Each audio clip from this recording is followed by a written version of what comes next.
Magandang umaga po mga kabayan. Welcome sa ating latest update. Rito po sa SLEX Tier 4 sa portion ng Alaminos Tumakban mga kabayan.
Itong binalingan sa ating kamera mga kabayan, bandang kanan, yan po ay may malaking kalsada yan. Service Road papuntang Lipa, Batangas pagdating sa unahan mga kabayan. Tatagos dyan no, sa mga kabundukan na yan. At ito naman po ay kaharap sa mismong Maharlika Highway no, papuntang Santo Tomas at papuntang Maynila. Ayan, yung may mga crane dyan sa baba mga kabayan, yan po ay tulay, no? Gumagawa ng tulay yung mismong SLEX Tier 4 dahil mayroong ano dyan, parang creek or ilog dyan sa baba na yan mga kabayan. Masisilayan po natin yung ating alignment ng SLEX Tier 4. Kitang kita po sa tabi mismo, bandang kanan, katabi ng Alaminos San Pablo Bypass Road. At yung bundok sa malayo, kitang-kita natin mga bayan na kung saan dyan po tayo galing. Yung binilugan natin mga bayan, dyan po tayo galing yung bundok na yun sa taas. No? Ayan.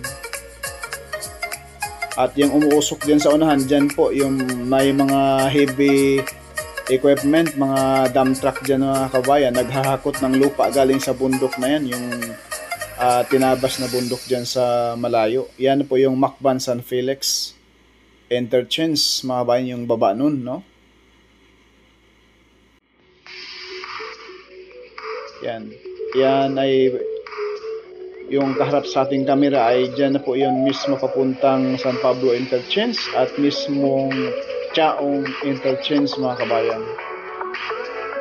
At itong bundok sa ating baba, ayan na po yung bundok na tanggal na, no? Medyo mahirap din po yung pagbaklas kapag wasak ng bundok na yan dahil sa sobrang solid po yung mga bato dyan mga kabayan. Kaya hirap na hirap po yung ating contractor dito. Shout out po sa contractor nitong SLEX Tier 4 mula Santo Tomas, Batangas hanggang Chaong, no? May karugtong na raw po ito mga kabayan, sabi ng ating viewers, no? Papuntang Sariaya, may gumagawa na rin daw doon, pero try po natin pupuntahan doon balang araw mga bayan. Ayan na po yung mismong tulay na gagawin rito mga bayan, dahil mayroon po dyan ilog na maliit, no? Ayan. Ito yung alignment ng SLEX Tier 4, katabi mismo ng Alamino San Pablo Bypass Road. Konting tiis po mga bayan, baka next year ay maglalatag na po sila ng semento sa area ng Alaminos, Santo Tomas.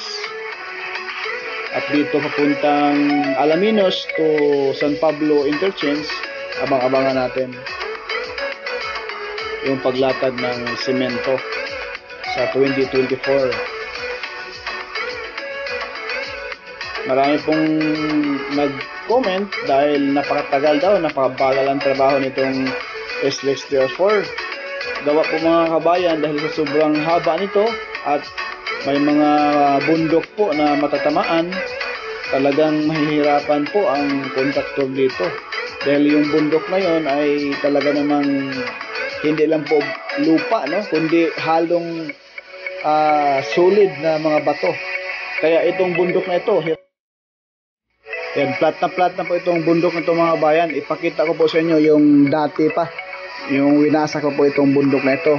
Makikita po ninyo rito mga bayan na talaga namang napaka-solid na mga bato po dito sa bundok dito mga bayan. Lalo na yung bundok doon sa drone shot natin na nakita sa Alaminos Bypass Road at sa mismong Macban. Ayan po mga bayan, no?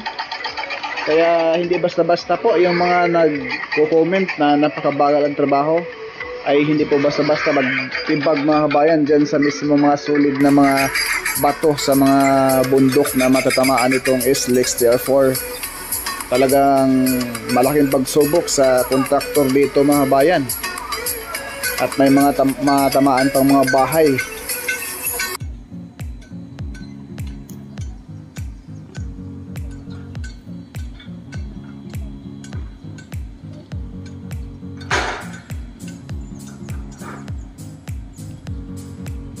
Hanggang dito na lang po mga bayan, at maraming salamat po sa pagsama kay Purka Studio.